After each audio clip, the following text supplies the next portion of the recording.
Sixth first alert weather day, which started with widespread flooding impacting all parts of the metro this morning. This here a look at one of the severely hit areas. How about this? 216th and Maple. That should sound familiar. That's the Ramblewood neighborhood. The tornado, or the neighborhood, I should say, that took a direct hit from the tornado a little more than 3 weeks ago. The flooding resulted in police having to block off the intersection as a few cars could be seen stalled and partially submerged. Meanwhile, video here shows more of the aftermath of the flash flooding. Here's a look at Saddle Creek Road in Davenport, where 2 cars were stalled out. Unfortunately, this is an area always hard hit when we get torrential rain. This was after the water subsided. Omaha police were on scene until all those cars were able to be towed. And video here captured by our producer Roger Hamer shows a semi-trailer being carried away by the intense waters. This happened in Irvington. Eventually, the semi could be seen smashing into the bridge.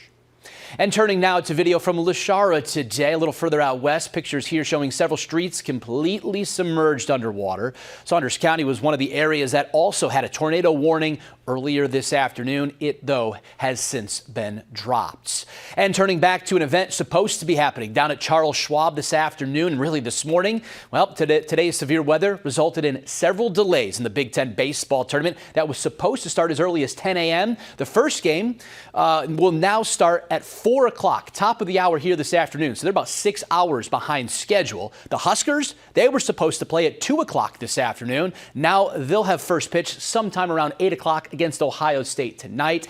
The Illinois-Penn State games pushed over to tomorrow morning at 10 a.m., followed by Michigan and Iowa, which will take place around 2. Here's some more video from earlier today showcasing some of the impact from the morning's heavy rainfall.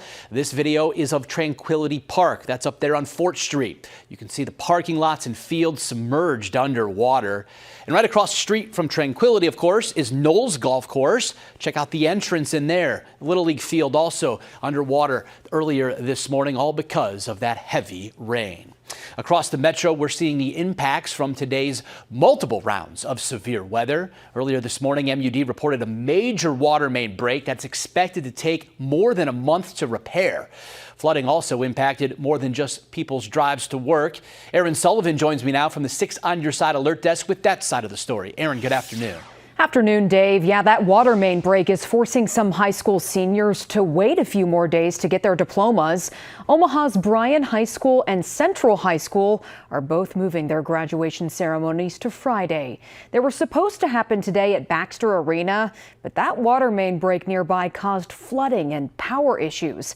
Bryan's ceremony is now set for Friday at 2 p.m., followed by Central's ceremony at 7 p.m.